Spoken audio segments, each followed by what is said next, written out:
네, 폭염에 노출되면 두통을 느끼기가 쉽습니다. 그래서 두통이 와도 그냥 넘기기가 쉬운데 그런데 참을 수 없을 정도로 심하거나 생전 처음 느끼는 양상이라면 검사가 필요합니다. 뇌동맥류일 가능성 때문인데 이 뇌동맥류라는 질환은 병원 도착 전 사망률이 10%입니다. 그런데도 심각성을 인식하지 못하고 있는데요.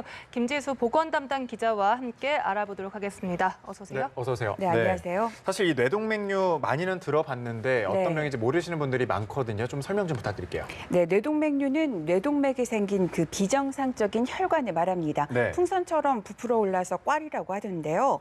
문제는 그 뇌혈관 벽이 약해서 혈압이 오르거나 스트레스를 받을 때 터질 수 있다는 겁니다. 터지면 뇌지주막하 출혈이라는 그 뇌출혈이 발생하는데요. 국내는 100만 명 정도가 뇌동맥류를 겪고 있는 것으로 추산이 되고 있습니다. 최근 뇌동맥류로 진료받은 사람들이 크게 늘었는데요. 2010년에는 2만 5천여 명에서 2016년에는 7만여 명으로 3배 가까이 증가했습니다.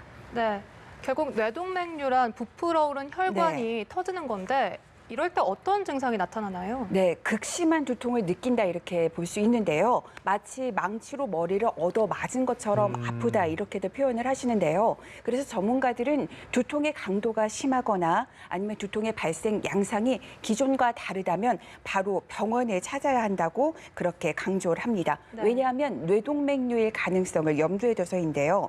그 뇌동맥류인데 그 병원의 방문 시각이 늦어지면 그만큼 사망 위험이 커집니다. 네. 뇌동맥류의 사망률은 30% 정도인데요. 눈여겨볼 점이 10% 정도는 병원에 도착하기 전에 사망한다는 점입니다.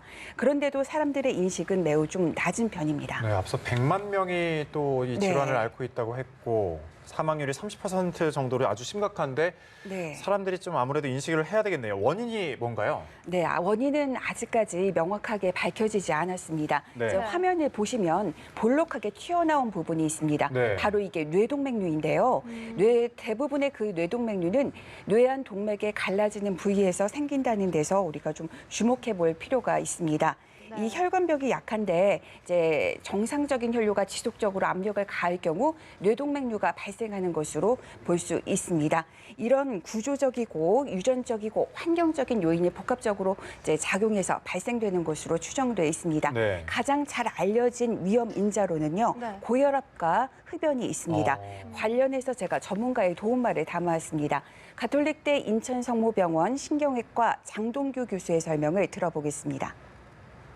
있는 분들, 그다음에 여성, 그다음에 흡연력, 그다음에 뇌졸중 가족력, 그다음에 심장질환 가족력, 그다음에 유전적인 인자, 그리고 가족 뭐 예를 들어서 뇌혈관 질환에 가족력이 있는 분들은 이게 뇌동맥류가 생길 가능성이 굉장히 높기 때문에 그런 분들이 만약에 두통이 좀 평소 자주 발생한다거나 또는 굉장히 극심한 두통이 발생하시면 반드시 병원에 내원하셔서 CT나 MR, 특히나 혈관을 확인할 수 있는, 뇌혈관을 확인할 수 있는 네, 이렇게 뇌동맥류를 일으키는 위험 요인, 네. 흡연이나 혈관 질환, 네. 그리고 고혈압이 있는데 이런 위험 요인을 가진 사람들이라면 꼭 정기적인 검진이 필요할 것 같아요. 네, 정기적인 검진 매우 정말 중요한데요. 그러려면 이제 위험 인자가 어떤 건지 알아야 되는데 고혈압이나 그 혈관 질환을 겪고 있는 분들 그리고 뇌졸중이나 뇌동맥류에 가족력이 있는 분들을 검사를 받아볼 필요가 있습니다. 그런데 이런 분들 가운데서 두통을 너무 자주 느낀다면 그 검사의 중요성이 더 높아진다 이렇게 볼 수가 그렇군요. 있겠고요. 어떤 검사를 받느냐 궁금하실 텐데 이럴 때는 뇌 MRA, 뇌 CTA라는 것을 받아봐야 되는데요. 네. 이거는 뇌 혈관이 정확하게 찍히는 MRI와 CT의 일종입니다. 잘 모르시겠으면 병원에 가셔서 뇌 혈관이 찍히는 검사를 받고 싶다 이렇게 말씀하시면 안내를 받으실 수 있습니다. 네. 그리고 정기적인 그 검사의 중요성에 대해서 제가 장동규 교수의 설명을 들어왔습니다. 함께 들어보시죠. 동맥류 파열과 관련된 가장 큰 인자는 사이즈가 갑자기 커질 때 굉장히 터질 확률이 매우 높습니다. 고혈압도 그 중에 터지는 위험 인자 중에 하나인데 고혈압을 조절했을 때 터질 확률은 20분의 1만큼의 영향이 있지만 뇌동맥류가 갑자기 커지면 거의 2분의 1 정도의 확률을 확 증가합니다. 그렇기 때문에 일단 사이즈를 주기적으로 체크를 해야 되고 네, 장동규 교수님 말씀을 들어보니까 만약에 위험 인자가 있다면 계속해서 병원을 가면서 네. 검사를 좀 받아봐야 되겠군요. 네. 이 치료는 좀 어떻게 이루어지나요? 네, 이제 터지게 되면 파열되면 무조건 수술인데요. 아. 수술은 크게 두 가지 방법이 있습니다. 볼록한 그 혈관 부분을 이제 집게로 집어주어서 그 부풀어 오른 부위를 조여주는 그런 방법이 있고요. 또 하나는 이제 파열된 부위에 관을 집어넣어서 이것을 봉합해주는 방법이 있습니다. 이런 수술은 터지고 난 후에 이루어지는 치료법이고 파열되기 전에는 수술이 아닌 방법으로 간단하게 치료할 수 있습니다. 조기 발견하면 치료의 경과도 좋습니다. 마지막으로 장동규 교수가 시청자분들에게 당부의 말을 전해왔습니다. 들어보겠습니다.